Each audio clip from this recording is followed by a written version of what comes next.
But the one thing people tend to realize at moments like this is that they wasted a lot of time when life was normal.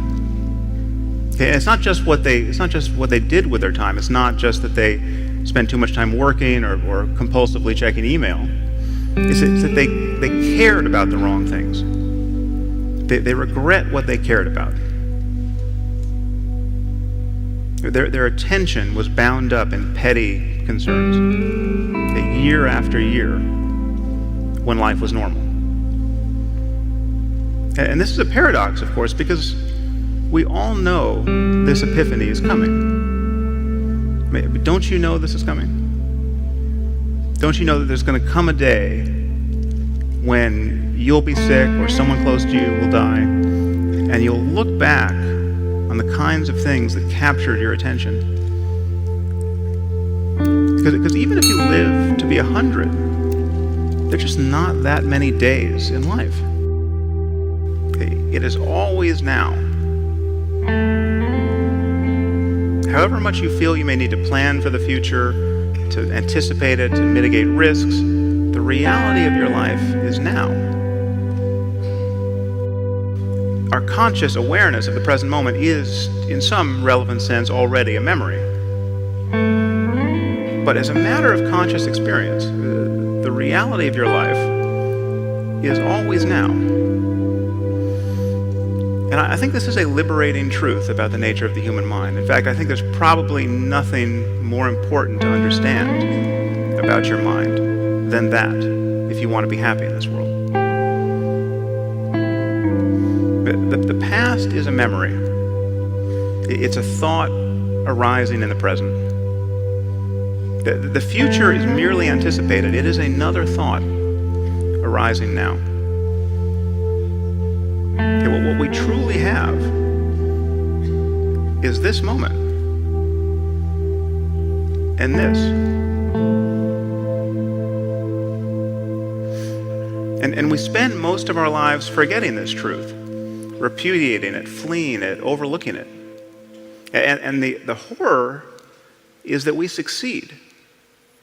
We manage to never really connect with the present moment and find fulfillment there because we are continually hoping to become happy in the future. And the future never arrives. Now, even when we think we're in the present moment, we're in very subtle ways always looking over its shoulder, anticipating what's coming next. We're always solving a problem. And it's possible to simply drop your problem, if only for a moment, and enjoy whatever is true of your life in the present. There are more connections in a single cubic centimeter of brain tissue than stars in our galaxy. And yet our inner experience offers absolutely no clue.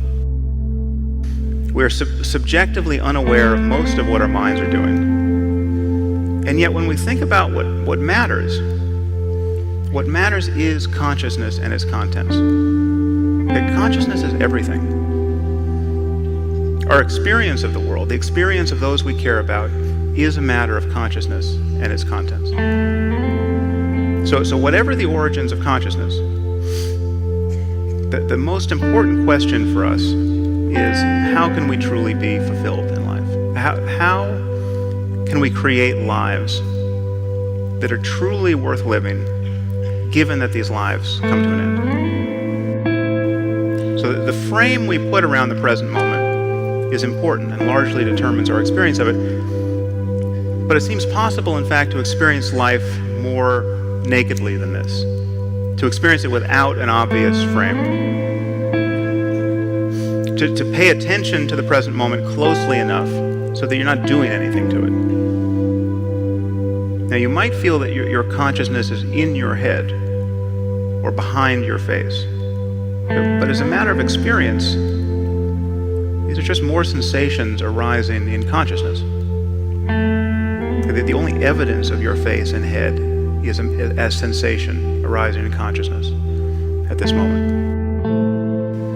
Whatever you can possibly notice in your body, in your mind, in the world, has only one place to appear: in your conscious experience.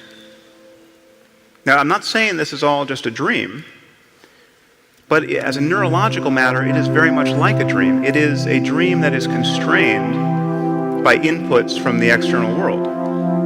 And the dreams we call dreams at night are dreams that are not constrained by the external world. But your mind is all you have. Okay? It's all you've ever had. It's all you have to offer other people. We are all trying to find a path back to the present moment and good enough reason to just be happy here. If you're constantly ruminating about what you just did or what you should have done or what you would have done if you only had the chance, you will miss your life. You'll fail to connect with it.